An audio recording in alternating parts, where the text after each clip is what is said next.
Hey guys, in the previous tutorial, if you remember, we were training lesson 5. We finished off the detailing of the torso, and we're gonna kick things up more into gear. And in this one, we're gonna be leveling up a little bit, and we will be doing our blockout for the upper limbs. And just follow along. And please, as always, do share the amount of work you've done so far. Without any further ado, let's get into it. Alrighty, so this is where we kind of left off last time, and don't worry if it looks a little bit different to the previous one. The principles will remain the same. It all will still function in the same way. And we'll just hold down shift. Actually, prior to that, let me activate our screencast keys, just to make things a little bit easier for everybody. You can be able to follow this at your own pace and be able to fully get an idea of which keys I am pressing to get this work done. There are certain things I might fail to mention, so yeah, you're welcome. Okay, as usual, we're gonna add our rounded cube. As you know, this is our golden thread. This is our golden rule for sculpting. At least within my courses. If you're going to be joining the View Design family, this is the easier way we do it, and we try to keep it consistent.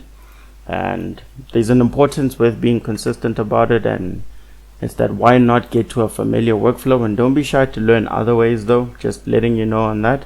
But having a consistent workflow makes it easier for you to keep up your quality and keep up a standard, and it'll be easier in the long run for you to be able to I guess experiment with other methods as well. You know, you will have a good ground game to work with, and consistency is always key. Consistency will always be key. So to start off, we just using our grab brush, G brush there, and just dragging up our arm to build the arm itself. Little bit of extra notes for y'all, just to let you know if you are that interested in learning and grasping and understanding anatomy, which you should be if you want to be a character sculptor. This is an essential part of the workflow. It's an essential part of becoming a complete sculptor and actually knowing what you're doing and being good at it. Is that the arm refers to actually the upper arm, and then you have a lower arm, which is the brachial and anti-brachial, or otherwise also known as the brachii and the brachio. So any one of those terms you can use to refer to it, and we just middle mouse buttoning to the top view, top angle, just to fill out our volume here a little bit more. As you can see, I'm trying to get more or less a good flow and accurate feel to how the deltoids themselves are extended on the arm. As you block out, you want to get, a lot of people out there I know go for like a very simple and generic look. I try to block out as best as I can the entire form in itself. This will make things a whole lot easier once we get to it and we start detailing. So we start off knowing that we have more than enough of a general feel to it, that our next phase of detailing will just be that much easier. Squiggly key button. And I promise you, keep watching. Come in the next tutorial, I will let you know what the key itself is called, and we will learn in that lesson. So squiggly key above the tab button, go into the top view again in object mode, and just select and move the secondary sphere that we shift duplicated to create.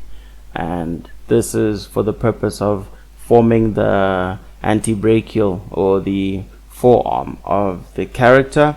And I know you might be wondering why I'm placing it a bit forward, and we're not going to go with the usual sculpt of, I'm sure you guys have seen this in a lot of the tutorials and how it's been advised, how a lot of artists out there and sculptors use like the T pose and like a simple straight A frame. These are not the best ways to sculpt. It's not the best method to go about it. I'll give you guys the shortcut key here. I myself struggled with this a little bit. I had to learn the hard way. It is better to go for an A frame, which also breaks into a little bit of an angle on the arm. Now the reason for this is to avoid gimbal lock and the amount of work you will have to do in itself in terms of when you start to pose your character. So I mean, if it's in T-pose, perfect, you can sculpt it, you can get all the right definition. But think about that once you rig it and then you kind of need to bring your arms back down, there's a whole lot of deform that is difficult to manage and control within the sculpture itself, that you're going to have to kind of readjust your volume of muscles, adjust the stretching and the lack of stretching as well. So between your flexion points and your extensions, all the stuff becomes easier. And I'm mentioning all of this stuff because you will have to study it. I'm not going to go too far in depth with explaining all of these things about anatomy, but do study, do find ways to get to understand all of these principles. And once you understand them, it'll make it easier for you in terms of your working process. I myself am getting very familiar with in terms of the application and how we will go about it overall. So please be patient with yourself and be still with yourself and learn these things, learn these principles. It will really be helpful to you. It will be very helpful to you. Anyway, into the right view, we will jump into sculpt mode, switch the grab brush again, press G on your keyboard, and we will pull and drag this part out, filling up your lacrymal. Pay attention to how I'm lifting this a little bit higher. That's for good purpose. It will have a function to it the moment we're done with all of this, and we will drag that closer into the arm, and let's position it right about there, which is kind of good. Let's go back into the right view and drag the arm out again. Just bring back a little bit more of this topology here. Hold down shift on the keyboard just to relax those normals and the UVs. Now the general positioning of our arm, the look we're gonna go for, if you see that I have a slight bit of lowering here, but for the most part you want this to be almost straight, and have most of your deform and adjustment of volume from the bottom end. Palpate, or aka feel out your arm, or use yourself as reference. Look at your arm and you will see why I go with this method of the blocking out process. It is important to getting your anatomy correct, to get that nice feel, to get the volume well filled out. It will make it'll make your life a whole lot easier, make your sculpt look a lot more realistic, a lot more believable, and you'll also enjoy your work a lot more when you can actually get it to look good. You know what I mean? I feel like it's a very important thing that we sometimes neglect. But when you look at your work and you kind of look at a reference of a real thing and you're like, flip, I did this quite accurately, that gives you the kind of encouragement and zeal to just keep going and like, yeah, let's keep rocking it this way. And yeah, it'll just, you'll love your job a lot more, trust me. And if I'm wrong, well, apologies. I'll buy you a coffee instead of you buying me one next time. Alright, so that's more or less our blockout. Kind of accurate. Remember, lengthwise, these are meant to be of similar length. You can just measure by eye and just get a nice general feel. But as well, if you are one of those that prefers to be a little bit pedantic about it, here's a method for you to use. I've already had these drawn in, but you can kind of make up your own as you work. Let's go switch into top view. Let's drag this one to kind of join here. Let's go more towards center of the, almost by the olecranon or elbow. Drag this one down, and there we go. So our lengths are slightly different here, but we're just gonna make slight adjustments. As long as we're more or less ballpark in the same measurements, it'll be good. You will notice that the measurements will come a little bit closer to what they should be. I'll consider those to be the ends because this is just a block out. Once we add the detailing, it will be a little bit better, a little bit more different. Let's Alt Z. As you can see, if I were to drag this all the way to its end and drag this one there, we're looking at similar lengths. I'm just measuring it from down here. just out of habit of the edge of my pectoral joining into the deltoid. I just like to use that as a measurement. I don't know why. It's kind of irrelevant. But yeah, if I place it there, you can see we have more or less the exact same lengths. That being extended all the way down, we'll get more or less a 2.8 as well, as you can see. Alright, so with that being said, let's switch back and press Alt Z again on the keyboard to come out of X-ray mode. You can otherwise just toggle X-ray up here. I'm sure you guys might be familiar with that, and all of these are your different viewport methods. I haven't really explained this. I don't think it's necessary for this tutorial, but just a little extra bonus stuff for you guys. Those are the same options you get when you press Z on your keyboard, or Z depending on how you say it. You have solid mode, you have, well, if we do them in order, you have wireframe, second one solid mode on its opposite side, and then material preview.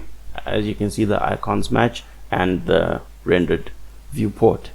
If you click in the center, it won't switch to anything, or if you click back on the one, if you click in the center, it won't switch, or if you just click back on the one you have, you can switch back to the same one. Excuse me, sorry, just had a solid cup of coffee and had my breakfast, so or brunch, if I can call it that. Yeah, all right, let's get into it. Now what we're gonna do is select the upper arm.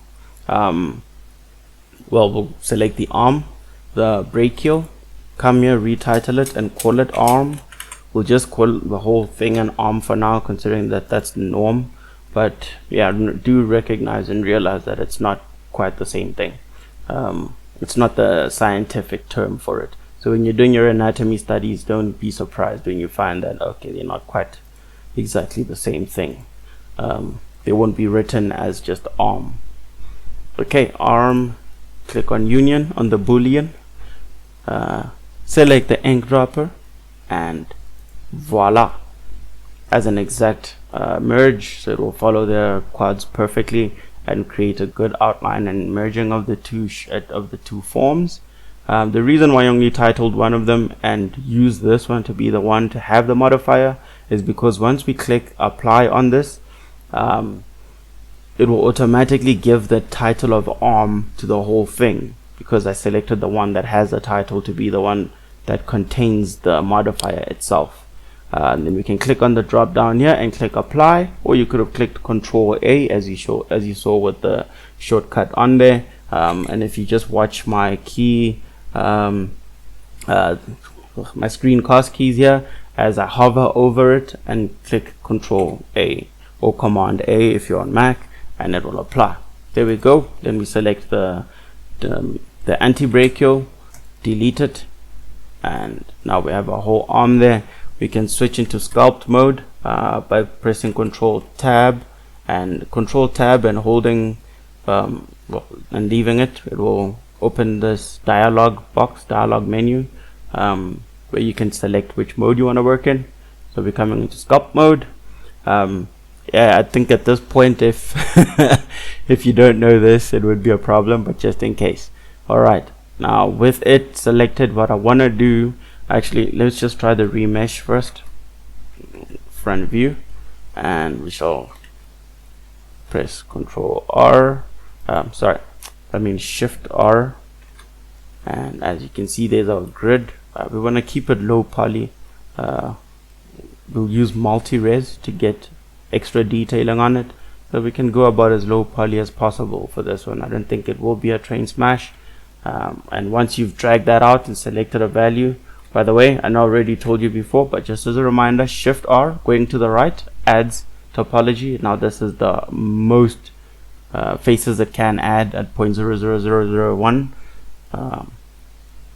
and going off that way, it just enlarges the grid, which obviously would make it darn near impossible to see any detailing if it's done this way.